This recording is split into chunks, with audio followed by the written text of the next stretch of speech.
بخاری شریف میں حدیث موجود ہے، حضرت اقدس نبی کریم صلی اللہ علیہ وسلم کے ایک صحابی اور دوسرے نمبر کے خلیفہ امیر المومنین حضرت فاروق اعظم رضی اللہ تعالیٰ عنہ، ان کا مقدس اور پاکیزہ زمانہ، کس کا زمانہ؟ حضرت عمر رضی اللہ تعالیٰ عنہ کا زمانہ، جن کے زمانے میں انصاف ہی انصاف، کوئی نا انصافی کا بولو معاملہ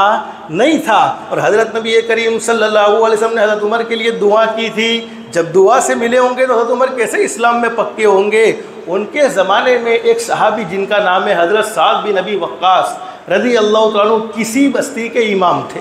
کسی بستی کے امام تھے حضرت سعد بن ابی وقاص رضی اللہ تعالیٰ عنہ۔ اور حضرت سعد بن ابی وقاص رضی اللہ تعالیٰ عنہ کے بارے میں کچھ لوگوں نے حضرت عمر رضی اللہ تعالیٰ عنہ کو شکایت کر دی۔ کیا شکایت کی؟ ان کو نماز اچھی پڑھاتے نہیں آتی، حالانکہ حضرت سعد بن ابی وقاص رضی اللہ تعالیٰ عنہ نے حضرت نبی کریم صلی اللہ علیہ وسلم سے نماز سیکھی ہے، صحابی رسول ہیں۔ اب جس نے حضرت نبی کریم صلی اللہ علیہ وسلم کی صحبت میں تربیت پائی ہو، ان کے بارے میں یہ کہا کہ یہ ہمارے امام صحیح نہیں ہیں، ان کے اندر یہ غلطی، ان کے اندر یہ غلطی، ان کے اندر یہ غلطی۔ حضرت فاروق اعظم رضی اللہ تعالیٰ عنہ چونکہ حضرت نبی کریم صلی اللہ علیہ وسلم کے مبارک زمانے کو دیکھے ہوئے تھے، انصاف کا تقاضا یہ ہے کہ انہوں نے تحقیق کی۔ تحقیق کے لیے وہاں حضرت عمر رضی اللہ تعالیٰ عنہ نے اپنے آدمیوں کو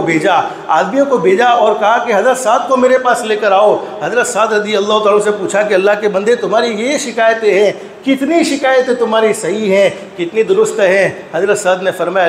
اللہ کے حکم پر میں آپ کے سامنے یہ باتیں کر رہا ہوں۔ حضرت سعد نے فرمایا کہ امیر المومنین، میں تو ویسی ہی نماز پڑھاتا ہوں جیسی حضرت نبی کریم صلی اللہ علیہ وسلم نے مجھے نماز سکھلائی ہے۔ پھر حضرت فاروق اعظم نے وقتی طور پر ان کو وہاں سے ہٹا دیا اور ان کی جگہ پر حضرت عمار ابن یاسر رضی اللہ تعالیٰ عنہ کو وہاں پر لگا دیا۔ اور حضرت فاروق اعظم نے وہاں کے علاقے کی تحقیق کی، ہر آدمی سے پوچھا کہ بھائی بتاؤ سعد بن ابی وقاص کی کیا پرابلم ہے، سعد بن ابی وقاص کی کیا غلطی ہے؟ کسی آدمی نے یہ نہیں کہا کہ یہ صحیح آدمی نہیں ہے، لیکن کچھ چند گنے چنے لوگ تھے، اس میں سے ایک آدمی جس کا نام حدیث شریف میں، بخاری شریف میں حدیث لکھی ہوئی ہے، حدیث نمبر 755، ایک اسامہ نامی آدمی کھڑا ہو گیا اور کھڑے ہو کر اس نے کہا کہ امیر المومنین کے سامنے یہ باتیں رکھی، کہا کہ حضرت سعد نماز درست نہیں پڑھاتے ہیں، دوسرا انصاف کا معاملہ نہیں کرتے ہیں، اللہ کے دین کی محنت کے لیے خود نہیں نکلتے ہیں۔ تو اس وقت حضرت سعد بن ابی وقاص نے کہا کہ اللہ اگر یہ سچ کہتا ہے اور میں غلط ہوں تو اللہ تم مجھے ہدایت نصیب فرما دے، لیکن اگر یہ غلط کہتا ہے، صرف